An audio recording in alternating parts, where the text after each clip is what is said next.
Cek fungsi sumur resapan. Kok nggak ada menjebloskan truk molen dan serap APBD ya?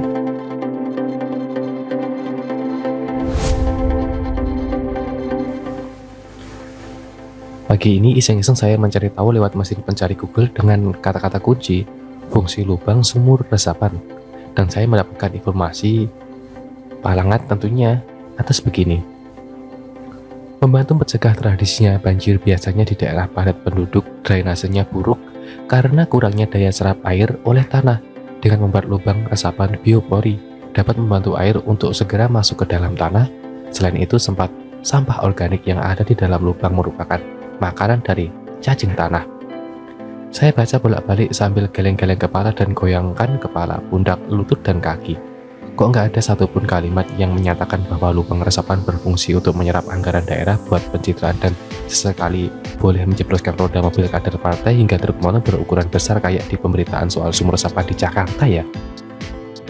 Program sumur resapan di Jakarta memang ajaib, saking ajaibnya sampai warisan yang ditinggalkan lebih buruk daripada tinggalkan rel kereta api pada masa penjajahan Belanda yang masih bermanfaat selang 7 dekade kemudian. Ex-gubernur Seiman malah meninggalkan warisan yang dalam hitungan bulan sudah banyak dikeluhkan oleh masyarakat. Jadi sindiran di mana-mana bahkan jadi bahan tertawaan setiap kali orang menyebut atau membicarakan soal sumur resapan. Ini baru menyebut atau pembicaraan loh.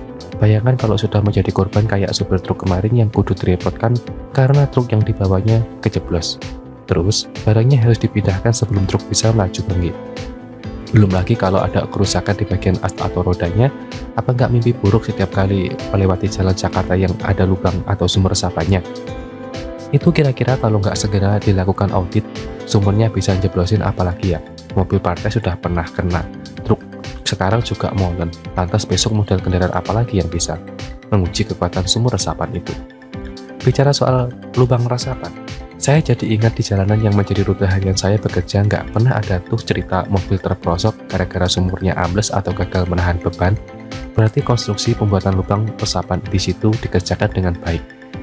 Apa ini berarti ada yang indikasinya pembuatan sumur resapan dilakukan asal-asalan, kejar target jumlah agar memenuhi harapan Gubernur Seiman?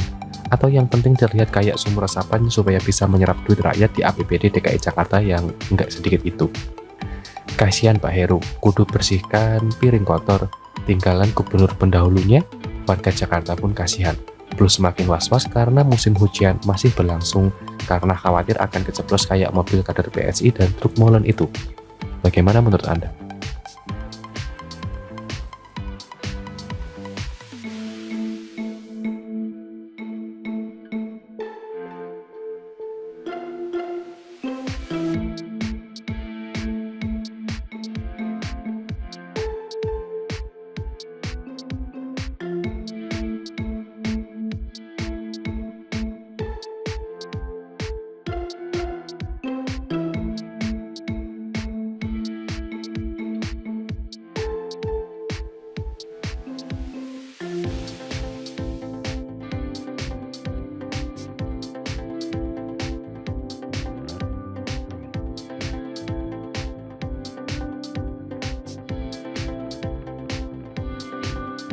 Heru Budi jadi bumper ambas mengelola Jakarta yang dulu autopilot.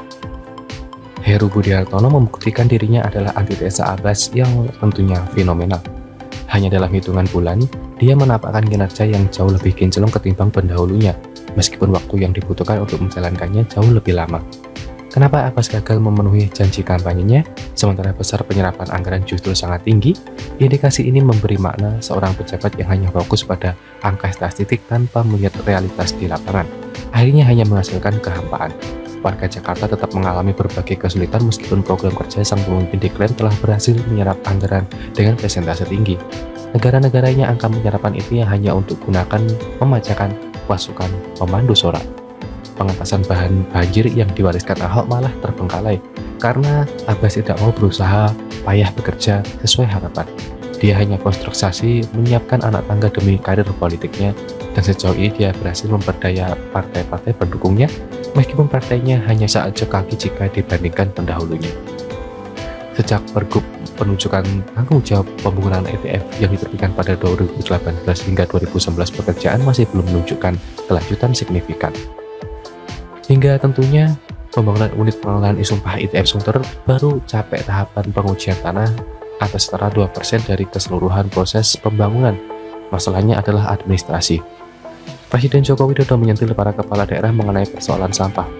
Dia menyebutkan masalah ini sangat sulit diselesaikan sejak dia menjabat sebagai wali kota Solo maupun saat menjadi gubernur DKI Jakarta.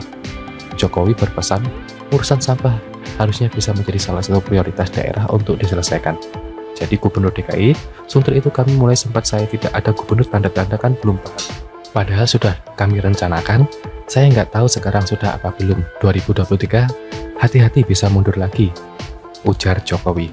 Namun dalam pidatonya, Jokowi langsung mengklarifikasi urusan sampah ini bukan menjadi kesalahan dari Heru Budi. Kalau sudah ya senang, tapi kalau 2023 saya sanksi, bukan karena Pak Heru ya. Sejak dulu kayak begitu memang, maka anggaran dibudayakan ini ada loh. Tolong dipus, tutur orang nomor 1 di Indonesia ini.